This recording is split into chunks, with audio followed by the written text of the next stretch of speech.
Hello everyone, welcome to my channel Step by Step in Physical Education. I am your subject expert Dr. Ritika Bhatia. Before starting the video, I want to say something regarding the recording of video. As there is some issue regarding the network in my area, so maybe it will take some time to reach to you. May be videos आपके पास थोड़ा काफ़ी distance time में आए, तो please आप इस चीज़ को लेके डिस्टर्ब मत होइएगा कि वीडियोज़ आपके पास प्रॉपरली नहीं पहुंच रही हैं, टाइम पे नहीं पहुंच रही हैं.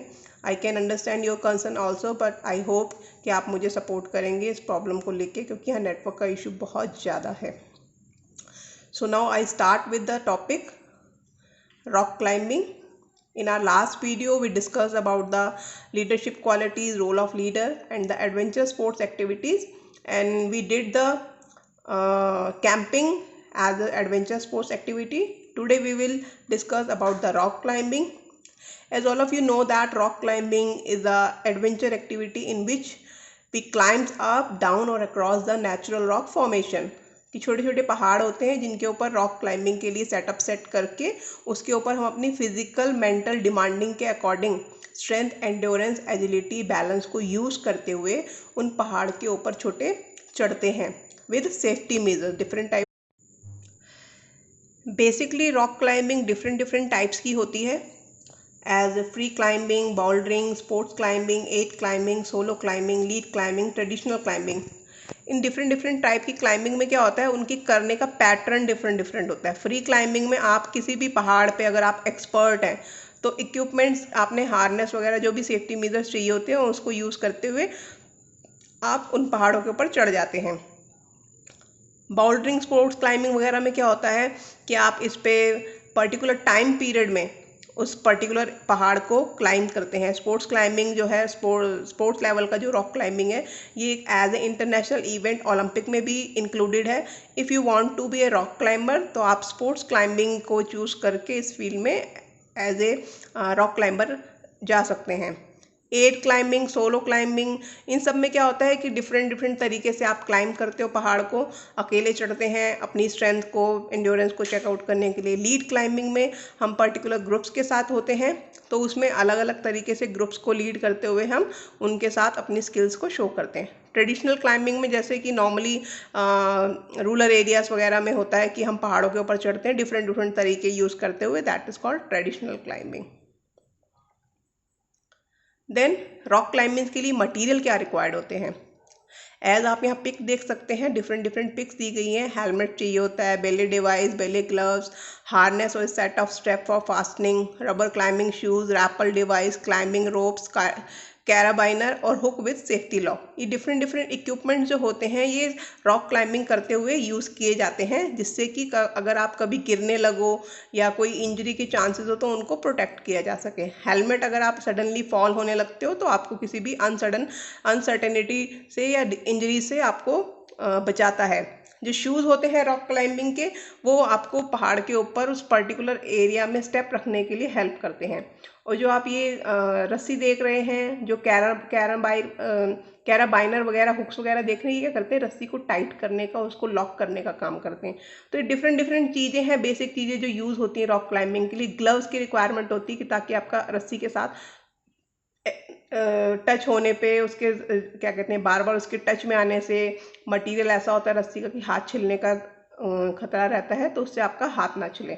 बेसिकली जो रस्सी होती है वो ऐसे मटेरियल की होती है जिसको एक 100 kg के पर्सन को भी आराम से ये उठा सकती है. इतना अच्छा मटेरियल होता है, तो इसलिए इससे अगर आप इसको यूज़ करते हैं विदाउट एनी ग्लव्स या सेफ्टी मेजर तो वो रस्सी से आपका हाथ छिलने के भी चांसेस होते हैं. अब रॉक क्लाइंबिंग करने से पहले हमें क्या क्या बातें ध्यान रखनी चाहिए कि जब आप क्लाइंबिंग करने के लिए जा रहे हैं तो आपको अपने इक्विपमेंट्स जो सेफ्टी मेजर्स हैं उनको प्रॉपर तरीके से चेकआउट कर लेना चाहिए कि आपका बेले, हार्नेस, बकल्स वगैरह वो सही तरीके से बंधे हुए नहीं बंधे हुए हैं. आपको नॉट्स वगैरह रस्सी की अच्छे से चेक कर लेनी चाहिए. ठीक है, क्लाइंब कर रहे हैं तो हेलमेट वगैरह आपने पहना हुआ है, ठीक से नहीं पहना हुआ है, खुल तो नहीं जाएगा.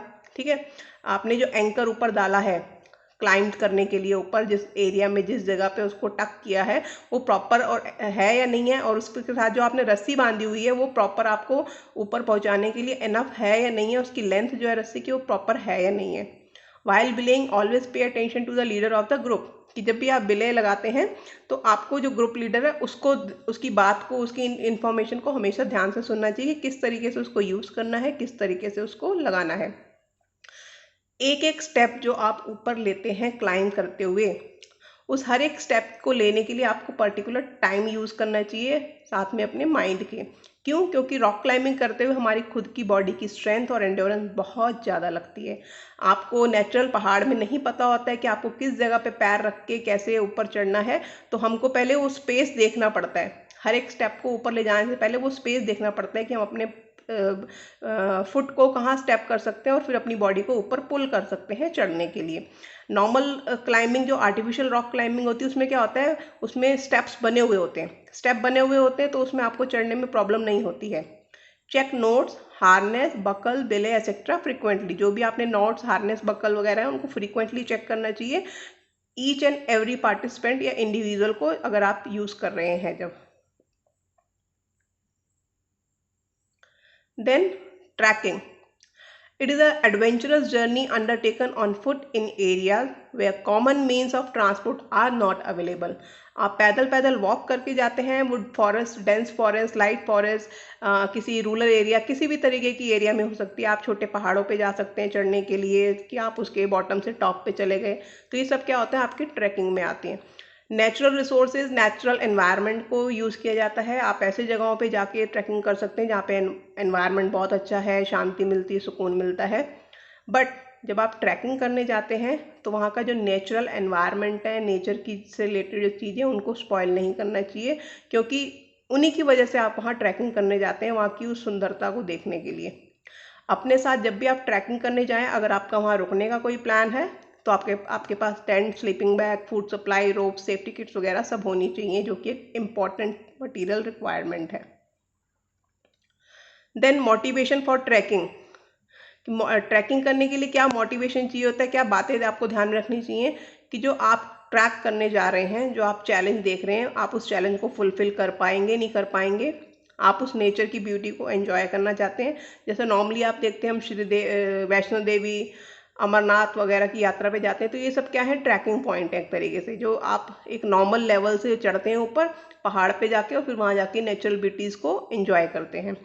सेंस ऑफ अचीवमेंट आती है आपके अंदर, आपकी फिजिकल फिटनेस कैसी है उसके बारे में आपको पता चलता है जब हम ऐसी जगहों पे जाते हैं। तो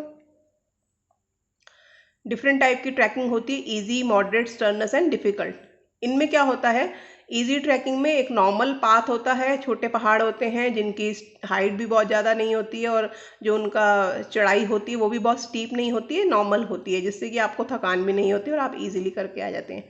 moderate, strenuous and difficult trekking में क्या होता है कि जो रास्ता होता है उसकी डिफ़िकल्टी जो होती है उस रास्ते की, वो बढ़ती जाती है। हाइट बहुत ज़्यादा हो सकती है, स्टीपनेस बहुत ज़्यादा हो सकती है, चढ़ाई चढ़ते हुए खड़ी चढ़ाई हो सकती है, आपको बहुत थकान हो सकती है, और रास्ते में कुछ हिंड्रेंस हो सकती हैं, या रास्ता इस तरीके का हो सकता है कि आपको ढूंढना पड़े। तो डिफरेंट टाइप की ट्रैकिंग है। आप अपने एक्सपीरियंस के अकॉर्डिंग ट्रैकिंग को कर सकते हैं। अगर आप एक्सपीरियंस नहीं है इस फील्ड के तो आप इजी ट्रैकिंग के लिए जा सकते हैं, बट ग्रुप ऑफ पीपल के साथ और एक पर्टिकुलर उस एरिया के नोन पर्सन के साथ, तो वो आपके लिए फिजिबल रहेगा। देन मटेरियल क्या क्या रिक्वायर्ड होते हैं ट्रैकिंग के लिए। अगर आप ट्रैकिंग करने जा रहे हैं तो ऑब्वियस है आप वहाँ की नेचुरल ब्यूटी को एंजॉय करने के लिए रुकना भी चाहेंगे, तो आपके पास tent, sleeping bag, jacket, rain coat, uncertain weather के हिसाब से रेन कोट होना चाहिए, ट्रैकिंग शूज़ होने चाहिए। नॉर्मल शूज़ आप यूज़ करेंगे तो वो जल्दी टूट जाएंगे और आपके पैरों में भी थकान होएगी। ट्रैकिंग रॉड होनी चाहिए जो आपको रास्ते में थकान से बचने के लिए हेल्प करती है। किसी जगह पे अगर आपको हेल्प चाहिए तो रॉड के थ्रू आप बहुत सी चीज़ों को बहुत सी बातों में उसको यूज़ कर सकते हैं। आपको सहारा देने के लिए यूज़ हो सकती है, किसी चीज़ को तोड़ने के लिए यूज़ हो सकती है, दूर करने के लिए यूज़ हो सकती है। बैकपैक जिसमें आप अपना सारा सामान रख के लेके जा सकें ज़रूरी। पानी की बोतल कि आप ट्रैकिंग में जा रहे हैं तो रास्ते में पानी कहाँ मिलेगा कहाँ नहीं मिलेगा, इसलिए आपके पास खुद की पानी की बोतल होनी चाहिए। फर्स्ट एड किट की रास्ते में कोई अनसर्टेन कंडीशन आ जाए तो आपके पास बेसिक फर्स्ट एड किट होनी चाहिए कि आप उसको फटाफट यूज़ कर सकें। फूड मटेरियल कुकिंग यूटेंसिल्स होने चाहिए आपके पास कि आप पर्टिकुलर खाना वहाँ जाके जहाँ रुकेंगे टेंट लगा के तो खाने के लिए आपको कुछ ना कुछ चाहिए होगा, तो रेडीमेड फूड मटेरियल होना चाहिए आपके पास जो जल्दी बन सके। और कुकिंग यूटेंसिल ऐसे होने चाहिए जिनको आप इजीली यूज़ कर सके बार बार। सेफ्टी मेजर्स फॉर ट्रैकिंग कि ट्रैकिंग पे जाते समय आपको कौन सी बातें ध्यान रखनी चाहिए। रेनी सीजन में ट्रैकिंग नहीं करनी चाहिए। क्यों? क्योंकि ऐसे सीजन में उस एरिया पर पहाड़ी एरिया होते हैं, जो भी एरिया है डेंस एरिया फॉरेस्ट एरिया होते हैं, वहाँ पे जंगली जानवरों का खतरा रहता है और किसी भी तरीके की अनसर्टन कंडीशन रेज होने का खतरा रहता है। वाटरफॉल हो सकता है, पानी आ सकता है, चट्टानें गिर सकती हैं, किसी भी तरीके की कंडीशन क्रिएट हो सकती है। जाने से पहले आप वेदर रिपोर्ट ज़रूर चेक करें कि वेदर कैसा रहेगा उस पर्टिकुलर एरिया का। कहीं ऐसा ना हो कि बारिश आ जाए और आप सडनली उस एरिया में फंस जाएं और आपको कोई हेल्प ना मिल पाए। Prevent insect bite, wear full sleeve shirts and full pant.